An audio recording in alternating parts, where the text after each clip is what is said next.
You know that feeling when you're reading a book and it's just not working out? Like you kind of want to break up with it before it's even over. That's a good analogy. Right? Like you just know. Like every book, I think, is kind of like a relationship. You either know it's working or it's not. And there's some that you drag out just cause, and there's others you fly through because it's awesome and you enjoy every moment of it. And then there's ones that Fly should. through a relationship. That sounds like it's ending still. You fly through the book. I mean, come on now. But there's some that just you know from the minute you start that it's not working out. And I think a lot of times it has to do with the expectations that are set for it. Expectations have a lot to do with it. I don't know about the minute you start out, because a lot of my disappointments happen at the end of a series. Or, like, sure. in the series, it just gets worse and worse. Yeah, that's true. That does happen. And even with a lot of books, I feel like before they become my disappointing books, I keep having faith that they're going to turn it around. Yeah. Right up until the last page. Same.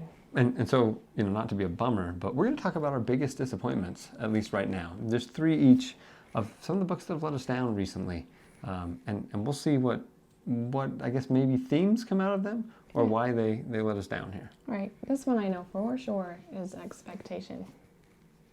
Caraval.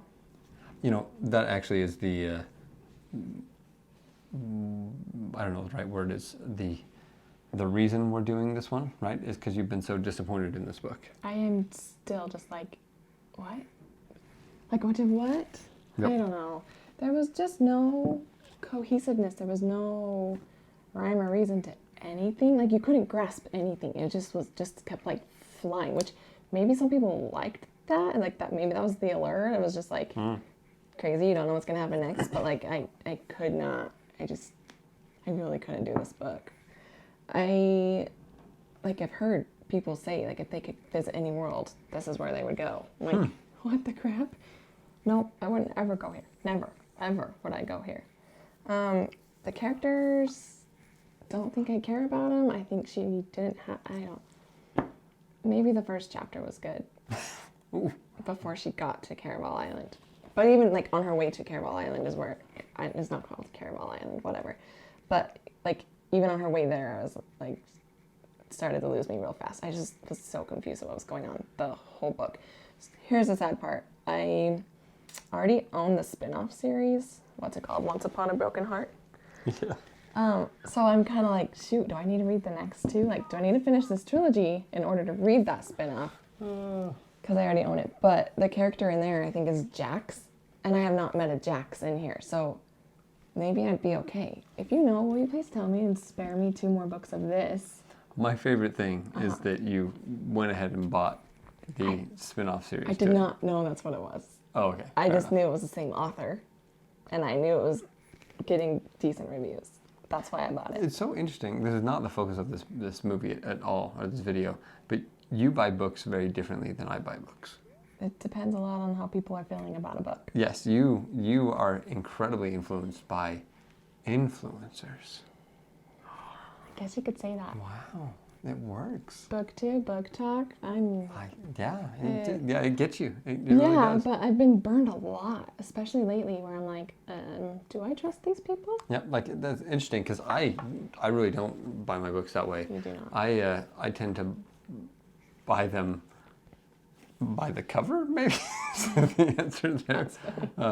Yeah, I don't know. Are we done with this? Can I put it away? Yeah, you can put it away. And- It's fine. It was disappointing. It gets a disappointing But end. really, if you know, spare me the next 2 books, because I'd like to be done with it. Yeah. No. All right. So this is going to be a controversial one. This is Wise Men's Fear by Patrick Rothfuss. Now, here's the thing. Controversial with me. Yes, here's the thing. This is not a bad book by any means. What it is not as good as Name of the Wind. And the hard thing is I had the expectation of it being as good or better. And I think it suffers a little bit from being the middle book in a trilogy. Yeah. Right? So it didn't resolve anything. It also, I feel like this is maybe a weird thing to say, but it felt a little bit like Patrick Rothfuss' boyhood fantasy for large sections It of was it. like a chapter or 2. or half of the book. No, Oh, it was like yes. a chapter or two, and it wasn't great in those 2 chapters. But the rest of the book is But that was what happened in this book. Is he learns to fight and he learns to have sex, and does it again, both the fighting and the sex. Like that's basically all that happens in this book. And not that I'm opposed to either of those things. It's just I would have liked a little bit more resolution here, a little more of the interesting thing. And the interesting thing in the Name of the Wind, Kvothe goes through this thing of being in poverty and then finally kind of crawling his way out of it, and the being in the school matters so much to him, and then all of a sudden in this book he's like, nope, never mind, he's going off on his own adventure, where all of that stuff that mattered so much in the first book doesn't matter very much at all to him anymore. But he's learning so much, and it all does matter to his story in the end. I mean, I guess so. Oh, I will defend this one till my last breath. That's fine. Here's the thing. One person being disappointed by a book doesn't mean the book is disappointing. You're right. Right? You're right. I was disappointed by this book. It I was doesn't mean not. that it was a disappointment of a book for everyone. I will say, because he was disappointed, I went into it like with lower expectations. It's the key. Blew me out of the It's water. the key. Every fantasy book you're going to read is going to be awful. Thank me later. All right, what's the next one? Okay, this is The Red Queen. It's kind of like glary. Okay. Victoria Aveyard. Aveyard? I'm not sure. This book, number 1, is good. It's decent. There's like definitely some potential. I really like the main character's powers. I like how it all like comes out, how she has powers. Spoiler alert. Oh, wow. Sorry. But like it's cool. It's a compelling story. And it ends like it starts to get a little bit like what's happening in the end. Like it really changes course really fast. So you kind of were like, okay, whatever, you know.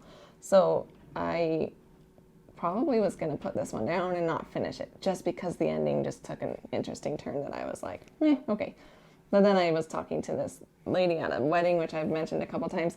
She's like, oh, you've got to finish that series. It's so good. I love how influenced you are by a random person. And every book I think that she's mentioned has been awful. Her? Yeah. I don't know. This one was awful enough that I don't trust anything else she said. Anyway, they just like got weirder and weirder and just kept taking odd turns, and the characters weren't really working out. And then the 4th one just like crashed and burned. There's so many open like loopholes, and I don't know. It just, I was let down. But like Mare Barrow, she's awesome. I don't have a problem with her or her powers. I really think her powers are so cool, but not my favorite series. You know, I'm judge a book by its cover type of person. Yeah. And I could have told you this was going to be a bad book. Should have saved me. I just could have told you. It's just there's a certain type of cover where it's Is it like because it's bumpy? no, but the bumpiness is a potential. It's a warning sign. What? It really is. Oh, this one's bumpy too. I told you, it's a warning sign. Here's the thing. Really good books. Oh, this one's bumpy too. Really good books don't have to have frilly things to get you interested in them. Whatever. You have like dragons and huge things on all of your favorite What are you books. talking about? That's frilly. Just because it's a No, like texture. the art is different. The frills, the texture, the other things You're right. there. Okay, Like that's a sign that the book is not awesome. Oh no. We'll have to like Also, test and this theory. you know, here's a part of it though. So just take a look at this one. Okay. Right. So Okay. this is Robin Hobb, Royal Assassin, second book in the Farseeder trilogy. So good. Phenomenal, right? So this is the second in a 16-book series. I just finished it. Incredible. Or just look at it as it's a second in a trilogy, Sure. part of a bigger thing. Sure. Good trilogy. Read the whole thing. But here's how I know this is phenomenal, or at least pretty good. This is a mass market paperback, right? So they have an edition that's been released previously Okay. that is a paperback edition. And then previous to that is a hardback edition, which means it went from hardback to paperback to, wow, enough people buy this and like it that we're going to make a very slimmed down, simple, basic, printed a bajillion copies paperback version. So anytime you get into the mass market paperback, there's a really good chance that it's What about really, when you really buy good. it brand new? you never know. This could be brand new. I agree. Yeah. But I'd say mass market paperback, really good chance it's a quality book. Cool. At least a decent book. Just because it has been printed It's a been lot selling. of times. Yeah. I mean, that's the best way to think about it. And especially if it's a mass market series, Yeah. that means that series is done well enough to be mass produced. As opposed to others where it's like, maybe stumbled. All right. Great. So, moving on. Speaking of a book that is really popular, and I just didn't like it as much as I think people made it out to be. I don't know if I knew this. But this is The Poppy War. So, people love grim dark fantasy, right? There's a certain group that really like that. Yes, a certain group. Yes. I want to say people. And I think people like books that are allegories for bigger problems, right? And so in a lot of ways, Poppy War is kind of an allegory for the horrors of war, right? But I just was unmoved by a lot of it. It is sucky, the things that go on, and the magic and the training and the kind of magical school and everything with it, like it felt very, I've been here, done this before. And the one thing that maybe was supposed to be unique was the graphicness of it, the stakes maybe of it a little bit. And it just was kind of meh. And you know what I think maybe also hurt it when we talk about expectations is what I've been reading around it. So I had just been reading Fonda Lee's Greenbone saga, right? Jade War, Jade Legacy, Jade City, right? That 3 phenomenal books, which are kind of Asian culture in Asian mafia, and this is kind of Asian culture in a fantasy world, but in medieval kind of thing.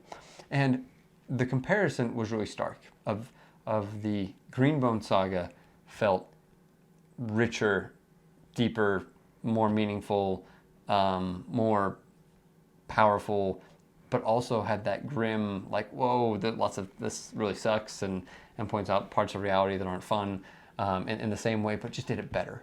And so I think that maybe is where I ran into the disappointment. It's not like this is a bad book on its own.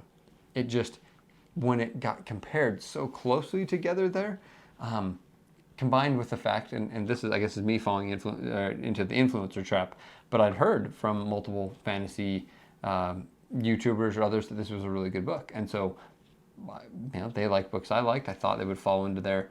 And like I said, it wasn't bad. It just wasn't great. I have 2 questions. Yes. Number 1, do you think if you had read it way further apart from Jade Bone Saga, would you have liked it more?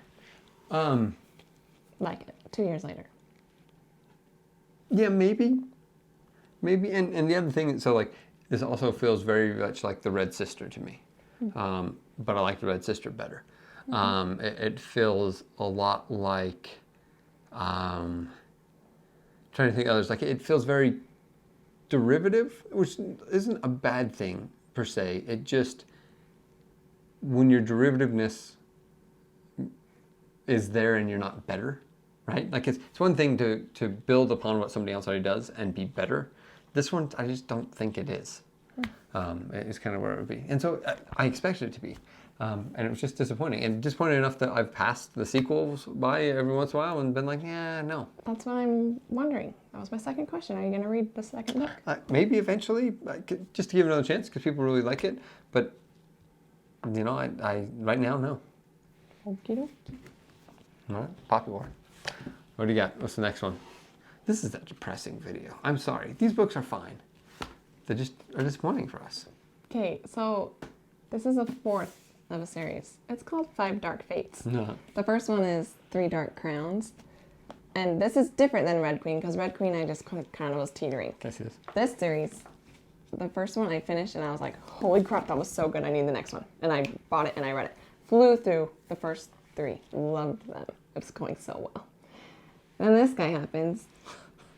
And I'm still not over it. It's been like years now. And also, to this day, I could not tell you whose Five Dark Fates this book is talking about. I remember your Goodreads review of it says the fifth dark fate is the reader for having to read it. Yeah. Which was a pretty awesome Goodreads review, if you ask me. Thank you. Yep. I had just such high hopes, not from other people, but because I was loving that series. And I still do. Like, I would probably read this one again. Like, that's how much I loved it. And I recommend it. I would give it to friends, but maybe mostly so they could tell me what did I miss that made this all tie together, because I have so many questions and what happened. Interesting. It's sad. Anyway. It was very sad. But, like, it's so good and it's so different. All right, my last one. I didn't really do good synopses of any of those. No, I kind of. Okay. Wait, I feel like I need to say something about this. Okay. No? Say something about what? I just want another plug for it, because it is good. And read it and tell me. This is probably not the movie to be plugging books. You're right. Okay. Then I shouldn't plug it. I don't know. It's just three. It was disappointing. 3 girls. 3 stars. Fighting for a crown. Okay, I'll be done. They're sisters. They're actually triplets. Okay. All right. So here's the thing. This is Ready Player One, which is my favorite book of all time. Pretty sure. I don't own the book that disappointed me, which is Ready Player Two. Ready Player Two is effectively the B-roll of Ready Player One.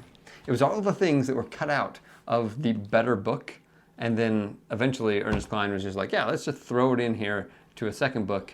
And here's the thing, I actually liked parts of it. Me too. I liked lots of parts of it. I dare say I almost liked the whole first half.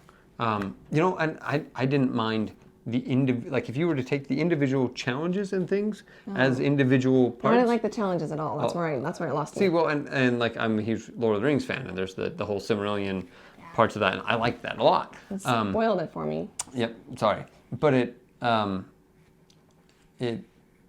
really felt like it was either one or two things: fan fiction, okay, right? Somebody writing fan fiction inside of this world, or B, literally the parts that were edited and cut out. Like the ideas that he had for the first one that he didn't end up using, and so eventually he's like, oh, I'm just gonna send these people on another one. The other thing I really dislike about it is I always dislike the trope of, hey, these people just saved the world, and then all of a sudden there's this new thing right around the corner, right?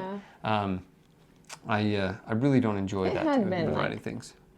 A couple years?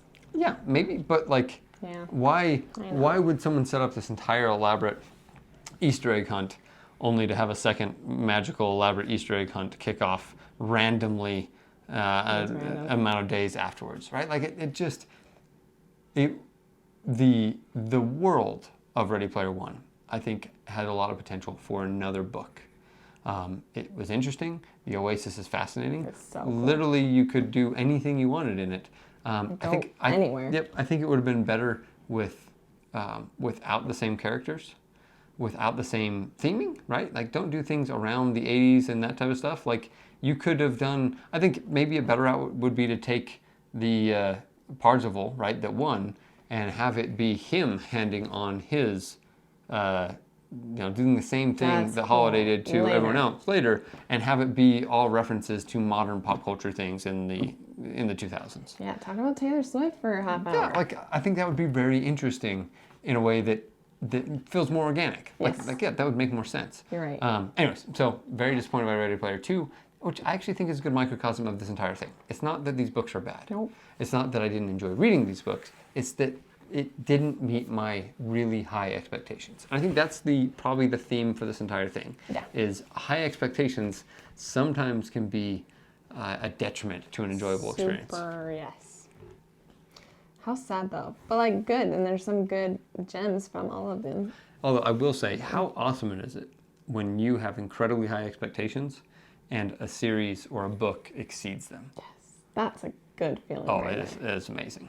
Like, because you can have low expectations and it can exceed your expectations. Like that's awesome. But when you have high expectations and it meets those expectations, that's when you're living life. I agree, definitely. Fun. Well, I hope that this video didn't disappoint. Yeah, sorry. So maybe lower your expectations next time, and we'll be great. That's good advice. Yeah, I'm Blake. I'm Jamie. We're Blamey. I guess so. See ya. Bye.